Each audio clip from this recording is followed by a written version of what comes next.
Então, vamos continuar falando aqui sobre transformações complexas. A gente vai falar um pouquinho mais sobre a transformação de Möbius, depois transformação de potências e um pouco sobre a transformação exponencial.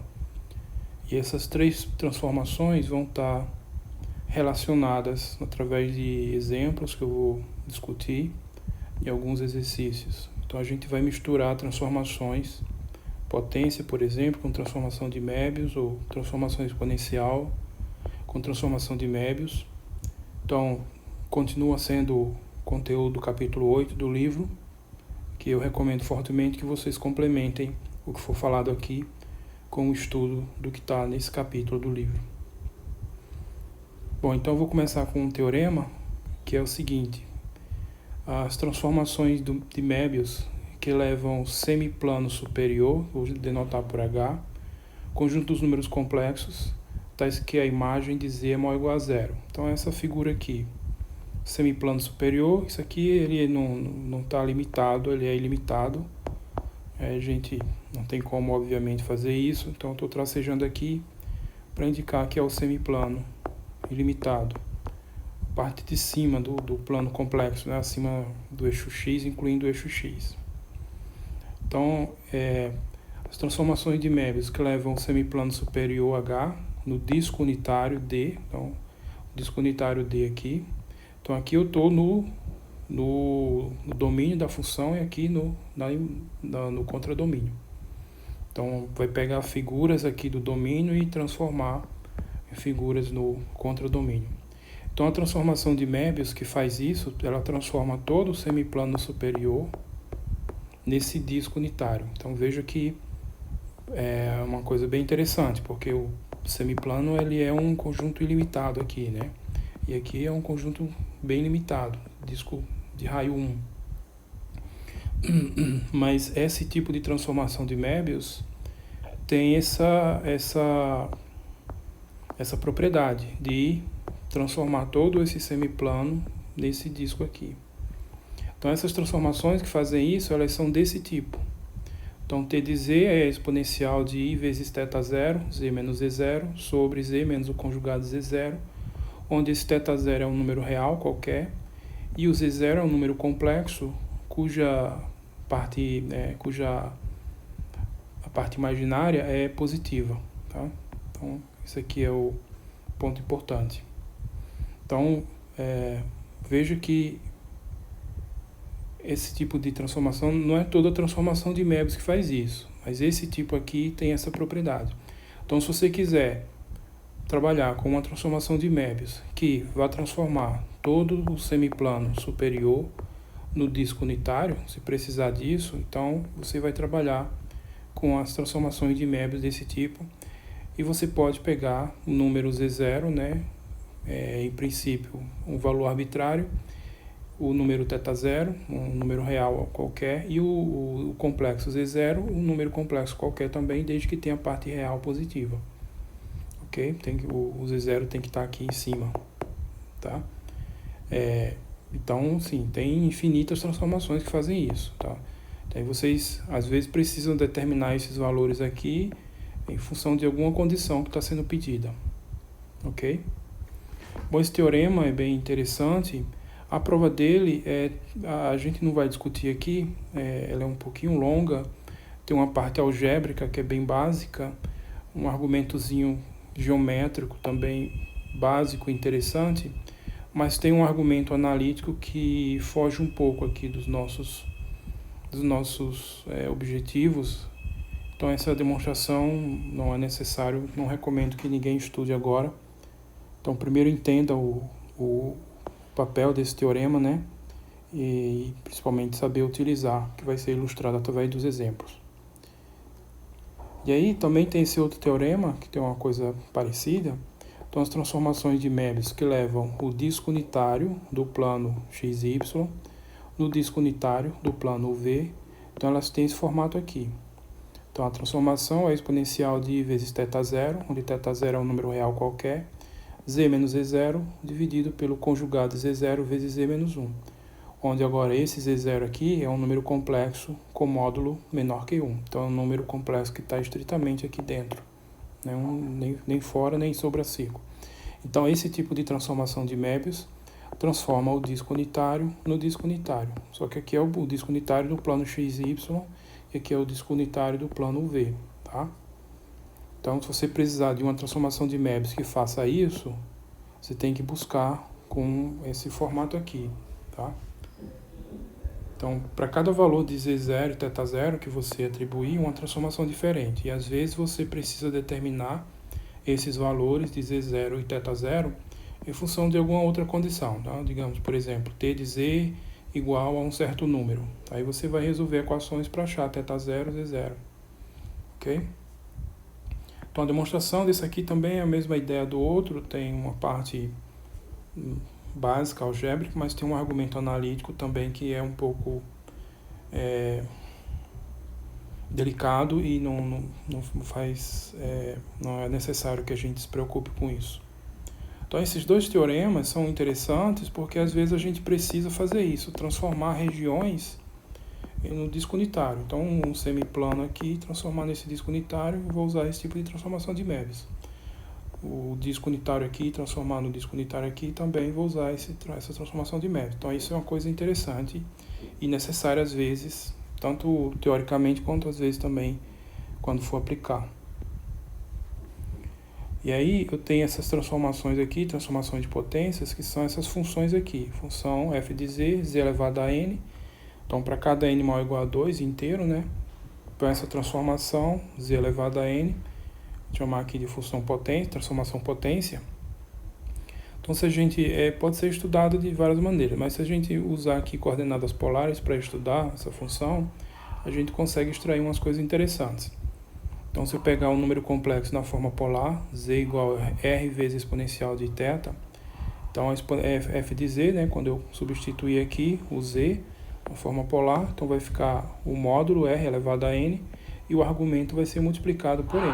Então, o argumento aqui que é θ fica multiplicado por n. Então, a gente estudou isso quando a gente trabalhou exatamente potência de números complexos na forma polar, né? Então, o que é interessante aqui é que ela leva biunivocamente a essa região angular, essa região aqui eu chamei de A, os números complexos, aqui olhando a forma polar, que tem módulo maior ou igual a zero, né?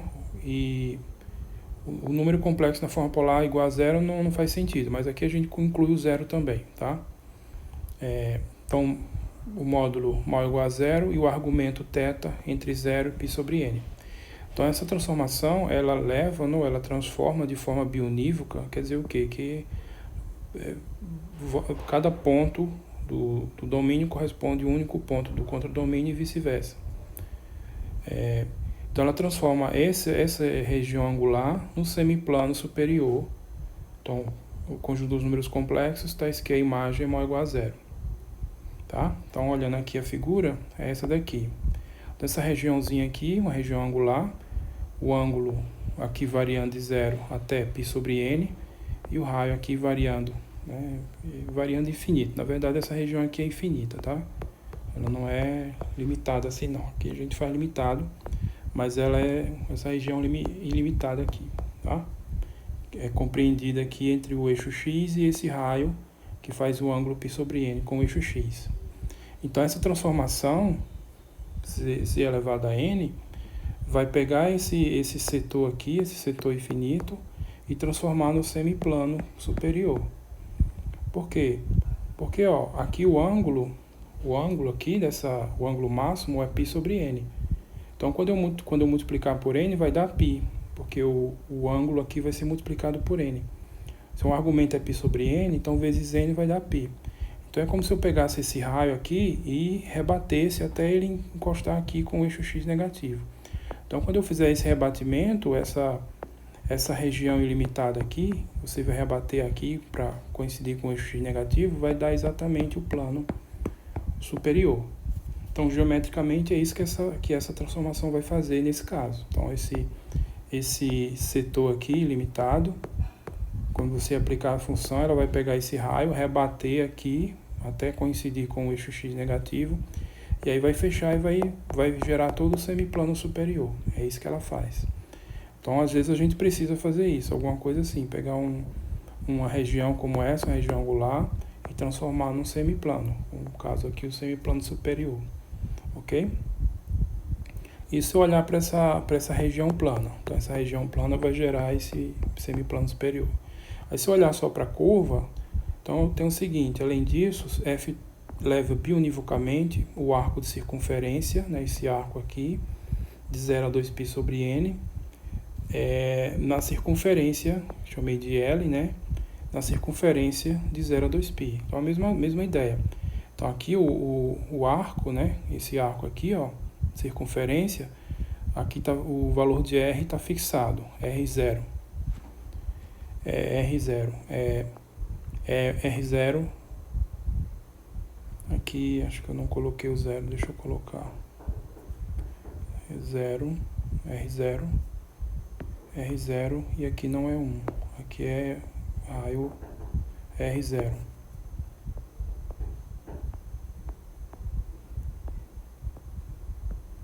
O raio do círculo é R0. Então esse R0 está fixado, e então esse raio aqui, ó, e o ângulo está variando de 0 a 2π sobre n. Então, quando eu multiplicar por n, a mesma coisa, vai rebater aqui e vai dar a volta completa, tá? Que vai ser 2π sobre n vezes n, vai dar 2π. Então, esse raio aqui, ó, ele vai girar, dar uma volta aqui até fechar. E aí vai dar essa circunferência aqui, ok? Então, do ponto de vista da região plana, eu posso afirmar isso aqui, que ela transforma esse setor aqui limitado no semiplano. E do ponto de vista só de arco de circunferência, então esse arco aqui, se esse ângulo for 2π sobre n, então quando eu aplicar a função z elevado a n, o resultado, a imagem vai ser essa circunferência aqui, raio R0 e centro na origem, ok? Então às vezes a gente precisa fazer esse tipo de coisa, ou isso, e aí essa função aqui vai ser a função indicada para trabalhar com isso. Outra coisa interessante aqui, né, se ao invés de eu pegar aqui como eu peguei aqui o ângulo π sobre n ou 2π sobre n, mas se eu pegar um valor θ zero qualquer, então essa função vai levar a região angular, né, r maior ou igual a zero, e o θ variando de 0 até θ zero, então esse ângulo aqui está fixado, então ela vai o quê? Vai pegar esse ângulo e multiplicar por n. Então essa região aqui vai ser transformada nessa outra aqui, tá?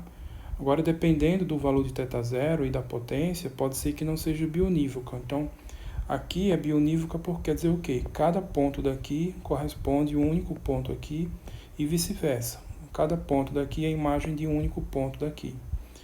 Aqui também, cada ponto da circunferência vai gerar um único ponto aqui e também cada ponto daqui é a imagem de um único ponto do domínio. Mas aqui pode ser que, se o n for muito grande ou o valor de θ0 for muito grande, pode ser que quando você fizer esse rebatimento aqui, ele se sobreponha. Então, aqui nessa figura isso não acontece, mas pode acontecer, dependendo do n, se for muito grande, ou do θ0 também, fechar o círculo e ainda passar mais uma vez aí, de forma que não vai ser bionívoco, tá? Então, nesse caso, tem que só ter cuidado com isso.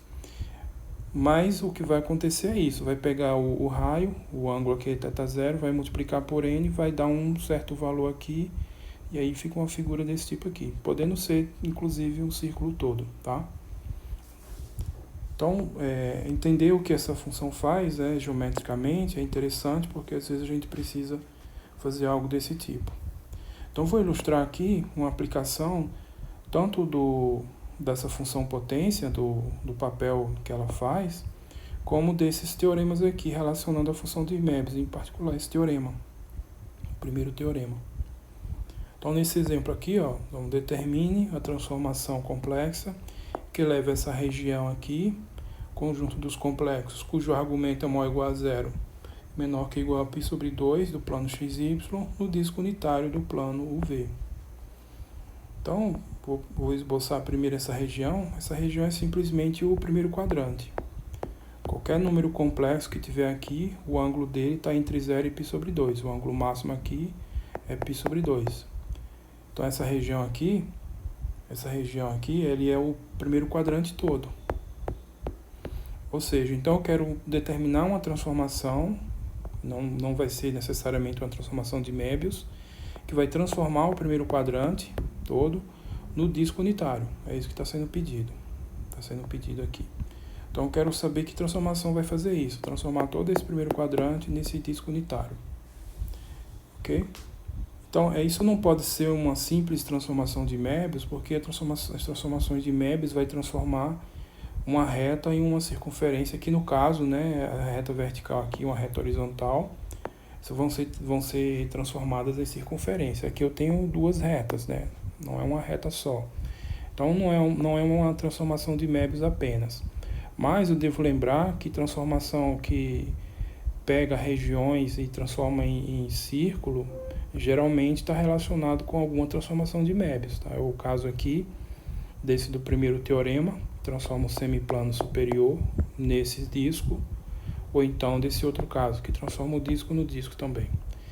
Então, o que eu tenho que fazer é achar um jeito de passar do problema que eu tenho para um problema desse tipo aqui, ou então para um problema desse tipo. Então, naturalmente, a figura que está aqui diz para você que você vai tentar fazer acontecer essa situação.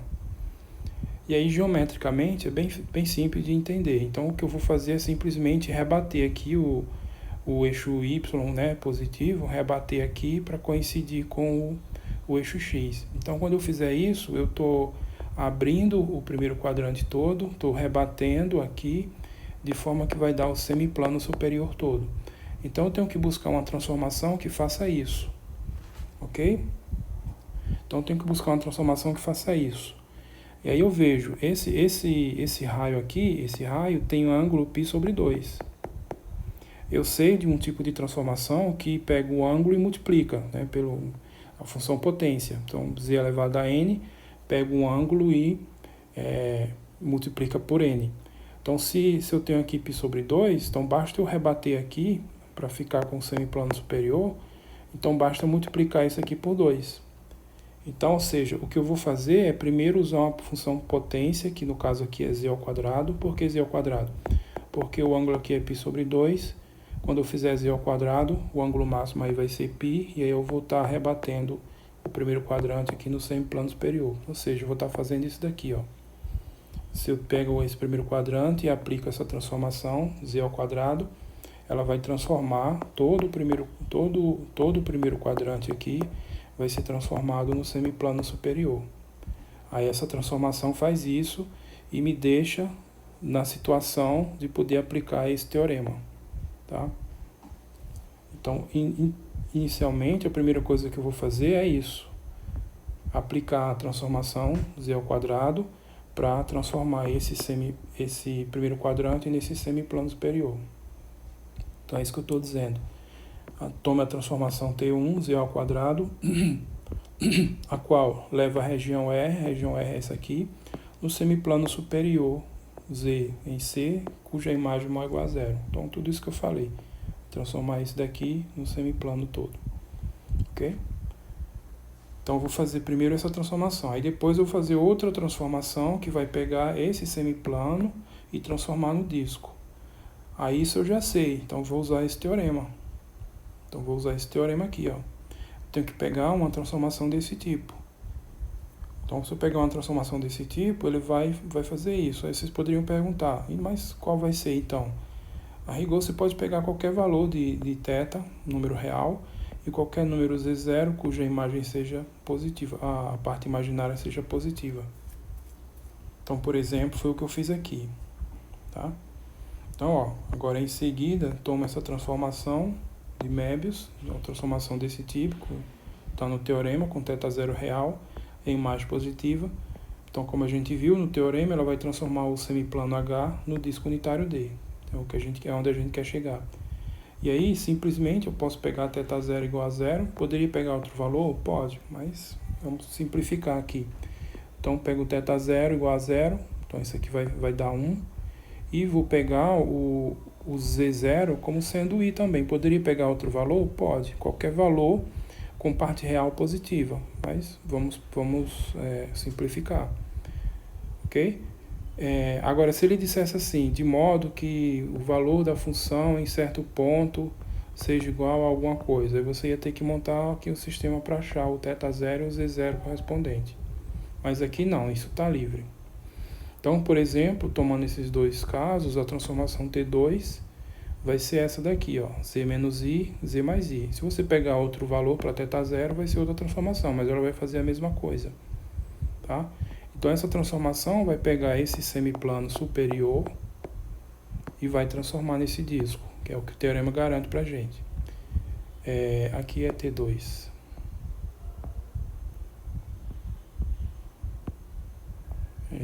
T2. Bom, então foi o que eu fiz, retomando aqui. Primeiro apliquei essa função T1, que é z ao quadrado, para o quê? Para transformar o primeiro quadrante no semiplano superior. Agora eu vou pegar essa outra transformação para fazer o quê? Para pegar o semiplano superior e transformar no disco unitário, onde eu quero chegar no final. O que a gente tem que fazer agora? Simplesmente uma composição. Então, finalmente, fazendo a composição, a transformação que a gente quer fazer é o quê? Primeiro eu aplico a T1, que é a z ao quadrado, depois aplico a T2. Então, primeiro aplica a T1, para quê? Para transformar o primeiro quadrante nesse semiplano superior. Então, primeiro aplica a T1, ou seja, z ao quadrado, e depois, no resultado, eu aplico a T2. Para que aplicar a T2? Para pegar o resultado aqui, que é o semiplano superior, e transformar nesse disco. Então T2, aí Z2 vai dar isso daqui. Então, simplesmente eu substituir aqui Z por Z2 e aí dá isso daqui. Então, essa transformação faz exatamente isso. Ela faz o que as duas fazem quando forem aplicadas consecutivamente. Então, se eu primeiro aplicar a T1, ela vai transformar o primeiro quadrante nesse semiplano superior, e depois aplicar a T2, ela vai transformar o semiplano superior nesse disco aqui. Então, a mesma coisa vai fazer a TZ, que é dada por essa expressão aqui. Veja que não é uma transformação de Möbius, tá? A transformação de Möbius é um polinômio do primeiro grau. Aqui são polinômios do segundo grau. Mas é uma transformação complexa que vai fazer exatamente o que a gente quer. Ok? Então, isso aqui é para indicar que o que essa transformação Z faz direto equivale a fazer em duas etapas. Primeiro fazer pela T1, depois pela T2, ok? Então, isso aqui é a composição. E aí, isso aqui é a resposta, né, que o problema está pedindo. Determina uma transformação complexa que leva essa região nesse disco aqui. Então, que transformação é essa? Essa daqui. Poderia ser outra? Podem ser infinitas.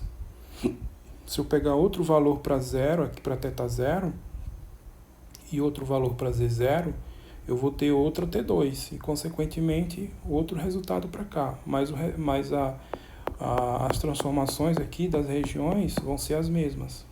Tá? Então, vejam, aqui a gente usou a transformação de Möbius para fazer o que a gente queria. Isso que é o papel da transformação de Möbius. Né? Às vezes a gente precisa muito fazer isso. Então, outro exemplo. Então, determine a transformação de Möbius, a transformação complexa, que leva essa região aqui, tá? Esse aqui esse setor aqui, ó, que está destacado, os complexos que tem argumento variando de menos π sobre 6 a π sobre 6, do plano XY, vai transformar isso aqui nesse disco. Então, essa região é essa que está destacada aqui, ó. Então, qualquer número complexo aqui, isso daqui é ilimitado também, tá? Não é limitado não, é limitado. Então, qualquer número complexo aqui dentro desse setor, o argumento dele, se ele tiver aqui embaixo, o argumento dele vai ser entre menos π e 0, se ele tiver aqui é entre 0 e menos π sobre 6, e aqui entre 0 e π sobre 6. Então, faz exatamente isso.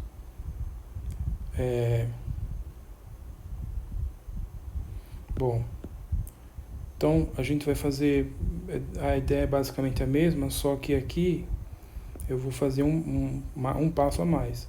Então, eu vou só dizer aqui o que a gente tem que fazer. Ó. Então, uma estratégia é o quê? Uma estratégia seria, primeiro, aplicar uma transformação T1, que vai rebater esse raio aqui para o eixo Y, aí vai fechar tudo, tá? Aqui. E também vai rebater esse raio aqui para o eixo Y negativo, aí fecha tudo aqui. Então eu fico com um semiplano, esse semiplano vertical aqui. O semiplano que tem parte real maior ou igual a zero. Então, dos complexos tem parte maior ou igual a zero. Então, se eu aplicar essa transformação, ela vai pegar esse setor e transformar em todo esse semiplano aqui. Por quê? Porque eu vou pegar o ângulo aqui, o argumento, né? Quando eu levo o número a 3, o ângulo vai ser multiplicado por 3. Então, vai dar aqui π sobre 2 e aqui menos π sobre 2. Então, vai fechar aqui para dar o semiplano que tem a parte real maior ou igual a zero. Então, é isso que ela fez aqui, ó, a transformação T1. Transformação T1, que é essa z ao cubo. Transformou esse setor nesse semiplano aqui. Esse semiplano que eu chamei de H'. Esse semiplano que tem os números complexos, que tem a parte real maior ou igual a zero. Bom, essa é a primeira coisa que eu vou fazer. Esse é o único caminho para isso? Não, pode fazer outros caminhos. Aqui é só uma ideia. Vocês podem pensar geometricamente e encontrar outras soluções, outras transformações. Aí, em seguida, eu vou aplicar essa transformação aqui, ó. T2 de z é I vezes z. Essa transformação simplesmente vai girar o número complexo, né, o ângulo π sobre 2 aqui, né, simplesmente multiplicar pelo número I significa isso. Então, eu vou simplesmente girar esse semiplano aqui no sentido positivo de um ângulo π sobre 2. Então, quando eu fizer isso, ó, essa parte aqui vai cair aqui em cima e essa parte aqui embaixo vai ficar aqui. Ou seja, esse semiplano vai ser transformado nesse aqui. O semiplano que tem parte real maior ou igual a zero vai ser transformado no semiplano que tem parte imaginária maior ou igual a zero. Então é como se você simplesmente pegasse isso daqui e girasse de um ângulo π sobre 2, tá? Porque você está multiplicando por I. Multiplicar por I é fazer isso, girar no sentido positivo de um ângulo π sobre 2. Então eu girei todo esse semiplano e aí o que aconteceu foi isso aqui. Transformei isso daqui, tá? Então, duas transformações. Uma, primeiro, para transformar esse setor angular nesse semiplano. E depois outra transformação para transformar esse semiplano nesse. Para que isso? Porque eu quero deixar exatamente na situação em que eu posso aplicar esse teorema. Tá? Esse teorema me diz quais são as transformações, aqui no caso, transformações de Möbius, que vão transformar esse semiplano nesse disco aqui. E eu quero chegar no final no disco. Então, inevitavelmente, vai aparecer aí transformações de Möbius. Então, depois de ter feito isso aqui, ó, depois de ter feito isso, aplicado a T2, aí agora eu vou aplicar a transformação de Möbius, T3, para transformar esse semiplano nesse disco aqui, ó. Então, apliquei a T1, z ao cubo, apliquei a T2, I vezes z, e a T3 é uma transformação de Möbius adequada. Adequada de que forma? É dada pelo teorema que eu mencionei. Tá? E aí, finalmente, a gente faz a composição. Então, faço a composta. Primeiro aplico a T1, depois aplico a T2, depois a transformação de Möbius. Então, aí vou deixar aqui como interrogação vocês indicarem como é que fica no final essa conta aqui, a expressão da transformação buscada. Veja que eu não coloquei. Então, isso aqui é a ideia, porque eu estou só dando as ideias aqui, né, de uma possível solução, mas existem várias. E aí vocês completem a resolução do exemplo para concluir tudo, tá? Então, fica aí um exercício que parcialmente eu estou dando a resolução. Então, a transformação que eu quero é essa composta. Essa transformação vai fazer exatamente isso direto, né? Então, direto ela passa daqui para cá, mas o mais prático é estudá-la através desses passos intermediários. Primeiro a T1, depois a T2 e finalmente a T3, que é a transformação de Möbius. Depois eu faço a composição. Outra transformação que a gente precisa conhecer um pouco é a transformação com a função exponencial, né? Até já estudamos um pouco sobre isso, mas agora é o momento mais útil para falar sobre isso. Então, a função exponencial é elevada a z, a exponencial de x mais yz, vocês devem lembrar, a exponencial de x que multiplica cosseno de y mais i seno de y. Então, essa é a função exponencial. Então, essa função leva retas verticais, x igual a um certo valor constante, em circunferências de raio exponencial de a. Então, ó, reta vertical significa que eu estou deixando o valor x fixo no ponto A. Então, aqui fica a exponencial de a. E eu estou variando livremente o y. E o y aqui vai ser os ângulos do seno e do cosseno. Então, com isso aqui variando livremente, o que vai acontecer é que você vai formar um círculo todo, uma circunferência toda. Então, se você pegar a reta vertical x igual a A, ela vai ser transformada na circunferência de raio exponencial de A, com centro na origem, tá? Então, é isso daqui, ó. Por exemplo, ilustrado nesse exemplo, eu tenho essas três retas aqui, a reta constante x igual a 1. Então, essa reta constante x igual a 1 vai ser transformada nessa circunferência vermelha aqui. Circunferência com centro na origem, que tem raio exponencial de 1, ok? O eixo y, por exemplo, significa x igual a 0. Ela vai ser transformada numa circunferência também, no caso essa circunferência intermediária, que é a circunferência que tem raio 1, tá? Então, esse ponto aqui é menos 1, o raio dessa circunferência é 1. Essa outra reta, x igual a menos 1, x igual a menos 1, vai ser transformada nesse círculo menor aqui, que é o círculo que tem raio exponencial de menos 1. E assim, à medida que você avança aqui com x positivo, você vai obtendo circunferências com raio cada vez maior. Por outro lado, se você avança aqui com x negativo, circunferências cada vez menor, raio cada vez menor. Então, essa transformação faz isso, né? Nesse caso, pegar essas retas verticais e transformar em circunferências, raio exponencial de A, com centro na origem. Por outro lado, ela leva retas horizontais, né, y igual a constante b, então são as retas horizontais, em raios constantes, θ igual a 0, partindo da origem. Então, aqui nesse exemplo, por exemplo, se eu pegar essa reta horizontal, corresponde ao valor y constante igual a π sobre 4, então o ângulo π sobre 4 aí, no caso. Então, isso vai, quando eu aplicar a transformação, porque aqui, ó, agora quem está fixado é o ângulo, então aqui não vai mudar. Só quem vai mudar é a exponencial de x. Então, com x variando aqui, isso aqui vai para 0, com x vai para menos infinito, e vai para mais infinito quando x vai para mais infinito. Então, isso vai dar esse raio aqui, ó, esse raio que tem esse ângulo π sobre 4. Então, o raio θ é igual a π sobre 4. Então, essa reta toda dá esse ângulo, esse raio todo. A parte positiva vai dar a parte aqui para fora do círculo raio 1, né? E a parte negativa vai aqui tender para 0. Essa outra reta em azul, que corresponde ao ângulo menos π sobre 4, vai dar esse raio aqui, o raio com o ângulo π sobre 4. E o eixo x vai dar o próprio eixo x aqui negativo. Então, essa transformação faz isso. Então, por exemplo, foram os exemplos que eu coloquei, a reta constante, a reta x constante igual a menos 1, elevado na circunferência de raio exponencial de menos 1, essa pequenininha aqui. A reta constante x igual a 0 é o eixo y, vai na circunferência de raio 1, então essa intermediária. E a reta x constante igual a 1 vai na circunferência exponencial de e assim por diante, né, etc., que no caso é essa daqui. Por outro lado, se eu pegar a reta horizontal y igual a menos π sobre 4, vai dar esse raio aqui, esse raio azul, e a reta π sobre 4 vai dar esse raio aqui e assim por diante. Se tivesse mais retas aqui, mais raios, tá? Então, por exemplo, nessa figura aqui, ó, esse retângulo está destacado aqui. Quando eu aplicar a transformação exponencial, ele vai corresponder a essa parte aqui, ó, essa parte que está destacada entre a circunferência pequena e a circunferência grande, entre a circunferência azul e a circunferência vermelha.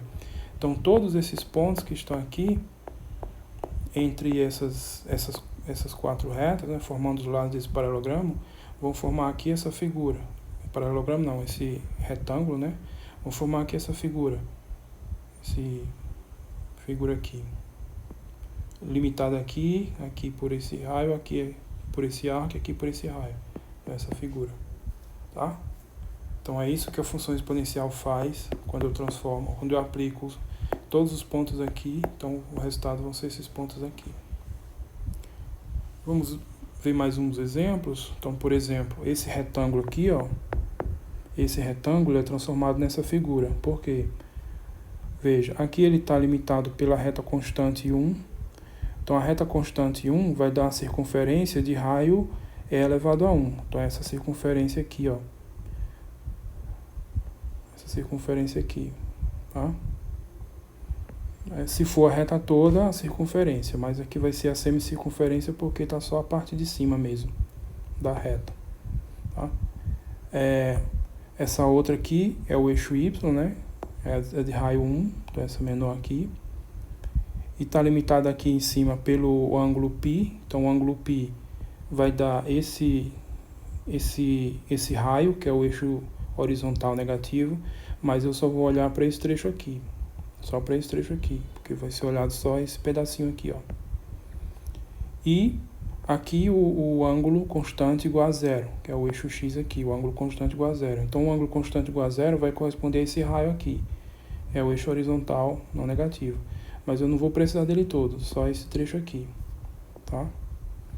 Então esse retângulozinho aqui, tem lados base 1 e altura π, vai dar esse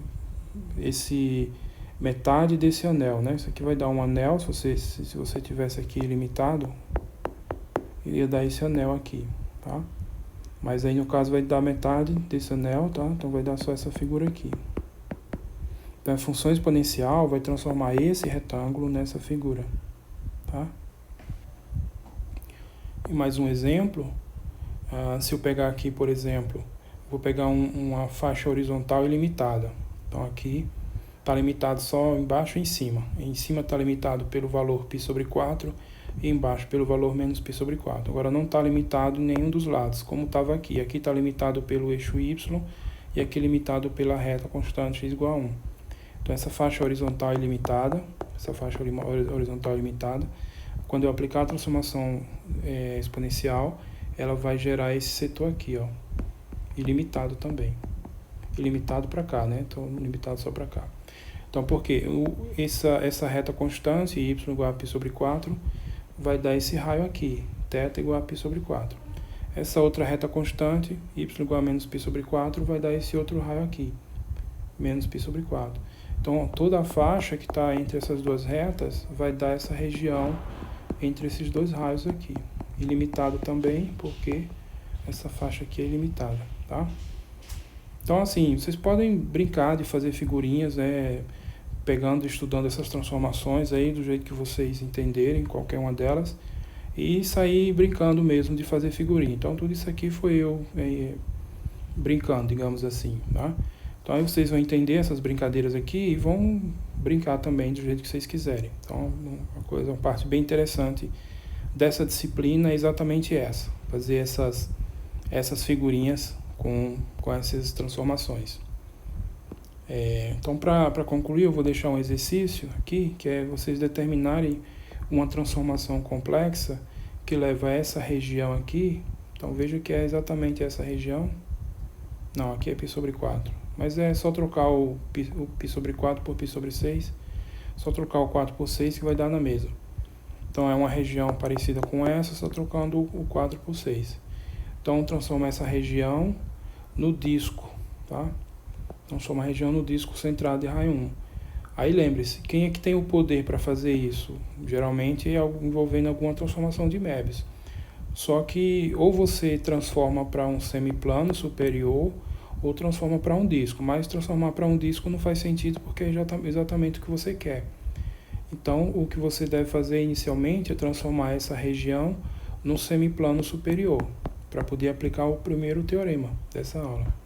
Então, aqui, ó, trocando π sobre 4 por π sobre 6, vai ficar algo parecido, só trocando aqui o ângulo. Então, vai dar essa região, tá? E aí, depois, fica numa situação parecida com essa, ó. Parecida com essa. Aliás, é a mesma coisa. Tem aqui π sobre 6. Então, primeiro vocês podem, por exemplo, transformar isso nesse semiplano vertical, depois girar para ficar nesse semiplano aqui, depois aplicar uma transformação de Möbius adequada para transformar esse semiplano num disco. Então, a única diferença desse exercício que eu estou deixando é que vocês primeiro têm que transformar essa faixa horizontal num ângulo, numa região angular como essa. Depois que transformar essa região angular aqui, aí fica parecido com o exemplo que eu estava mostrando. Esse exemplo aqui, que é exatamente o mesmo. Então significa que você tem que fazer um passo a mais. E o passo a mais aqui vai ser envolvendo a função exponencial. Tá? Então esse exercício é interessante. Então vocês determinar essa transformação complexa. Então vai envolver a função exponencial, vai envolver praticamente todas as funções. A transformação exponencial, para primeiro fazer isso aqui. Depois vai envolver também funções potências, para fazer algo parecido com o que foi esse, tá? E depois uma transformação de Möbius. Então envolve os 3 tipos de funções que a gente estudou.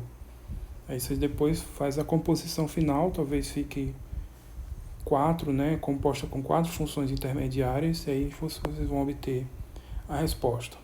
Então, tentem raciocinar geometricamente e aí depois vocês vão escrevendo as funções. Bom, aí com isso eu concluo a aula. Então aqui ainda falando sobre transformações complexas, mais um pouquinho de transformações de Möbius, né? Falamos aqueles teoremas que são interessantes. As demonstrações dele não recomendo que vocês se preocupem com elas, se preocupem em entender para que eles são utilizados e como utilizá-los. Transformações potências, transformação exponencial, mas existem várias outras, né? Seno, cosseno, enfim, muitas transformações. E o mais interessante é misturar tudo. Então vocês podem misturar potência com Möbius para obter regiões circulares, exponencial com Möbius, com potência, enfim, fazer esse tipo de casamento aí. Então, os exemplos, exercícios, e vocês vão ter mais exemplos e mais exercícios no capítulo 8 do livro, que vão essencialmente explorar essas ideias que foram discutidas aqui nessa videoaula. Então, com isso eu encerro aqui, até a próxima e tchau.